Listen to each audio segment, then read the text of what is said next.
Hey there, Mayfair people.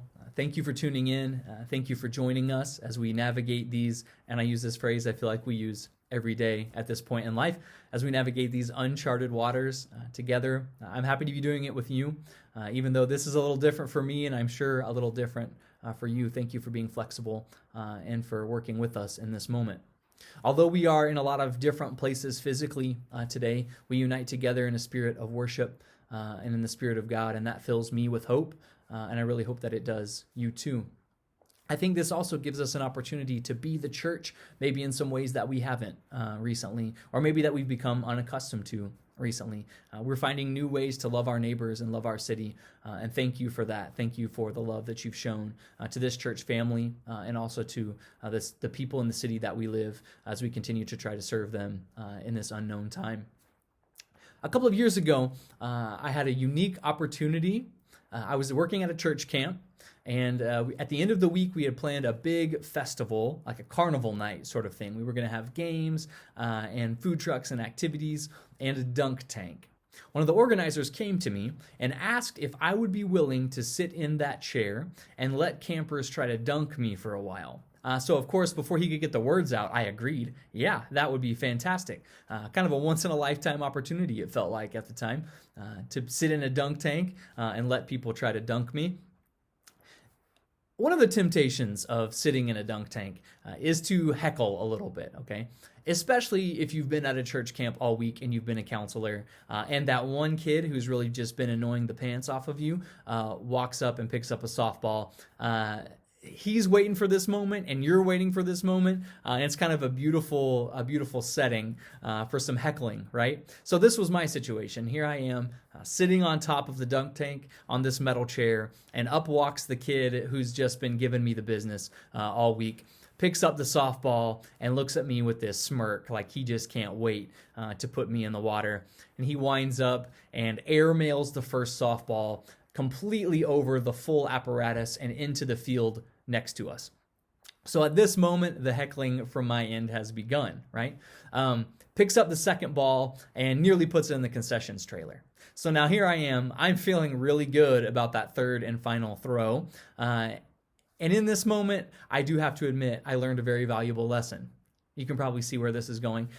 The student picks up the ball, looks at me, and with all the determination that he can muster, beans the target right in the middle and sends me swimming with my mouth open right mid-heckle, right?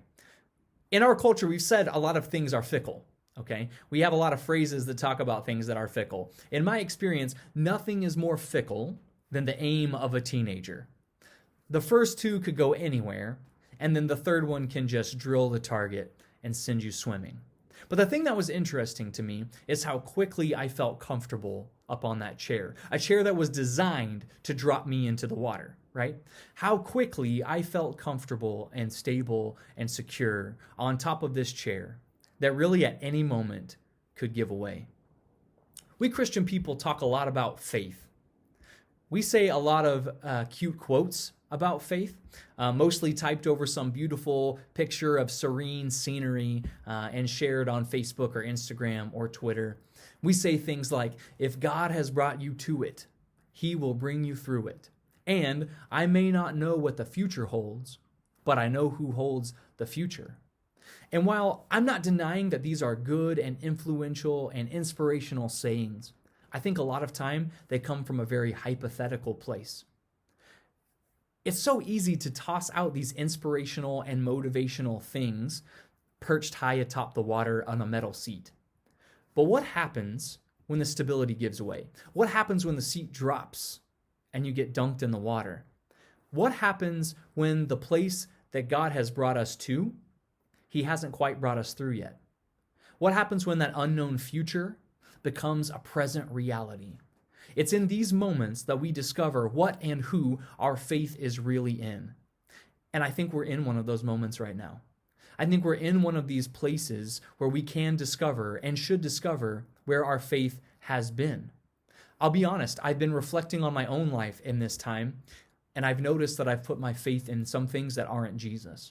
I've put my faith in some things that are nearly guaranteed to give away at some point in my life. In these moments of reflection, I can't help but think about this moment that happens in Matthew chapter 14, where the disciples are stuck on the water, and in the wind and the waves, Jesus just decides to stroll out and meet them. What happens at the beginning of Matthew 14 is that Jesus has just fed this multitude of people. This giant crowd, he split up some loaves and he's given everybody enough to eat. And then he disperses them and his disciples. He sends them out on a boat and he goes off to pray by himself. When he's done praying, it's nighttime, it's dark, and he comes down and he sees his disciples stuck out in the middle of the water. The word that's used for us there is buffeted. And what that word means is that the wind and the waves are keeping the boat stuck in the middle. They can't get to shore either way. And so Jesus does what naturally Jesus would do, or what we would do if we could do things that Jesus does. He just walks out on the water.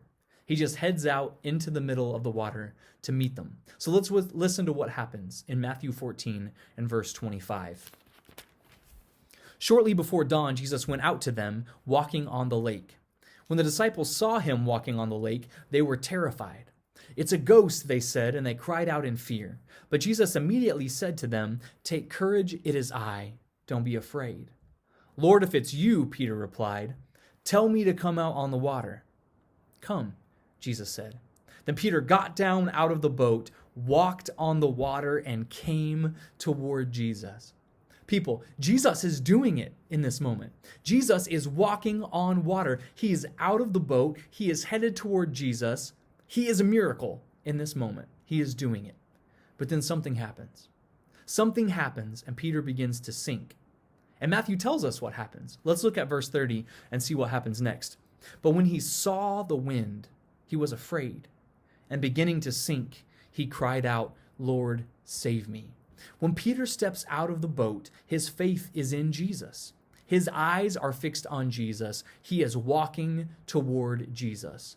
And in that moment, it doesn't matter that he's not in the boat anymore.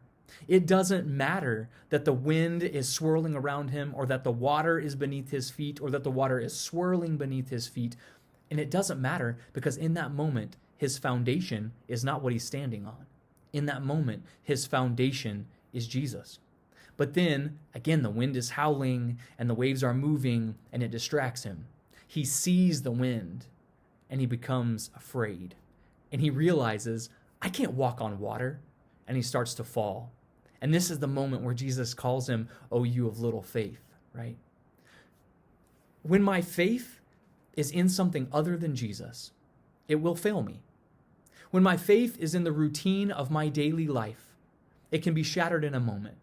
When my faith is in the grocery store supply of toilet paper, it can be gone in an instant.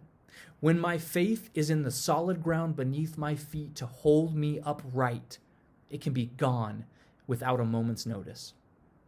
What happened to Peter when he got out of the boat happens to us all the time. What happens, as a metaphor, when you're driving and you see somebody pulled over getting a ticket? You're a little curious. You want to see what's happening, see if maybe you know who it is. So as you drive by, you look a little bit to see what's happening. What happens to your car when you look at someone on the side of the road? Your car starts to drift a little bit. Your car starts to drift because you go where your eyes are looking.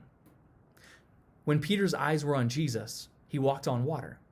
When he shifted his eyes away from Jesus and he started looking at the wind and the waves, he began to sink. Paul uses this description in 2 Corinthians when he talks about faith. He talks about our eyes and what we look at.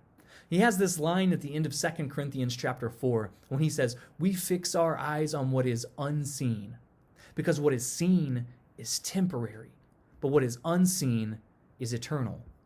Collectively, let's be honest, as followers of Jesus in the United States of America in recent years, we've had pretty solid, stable ground to walk on. We've had solid earth beneath our feet.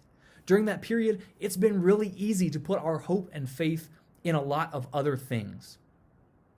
But when our faith is in anything other than Jesus, it will fail us. Whatever it is might hold up for a while, but just like that seat above the dunk tank, sooner or later, it's going to drop.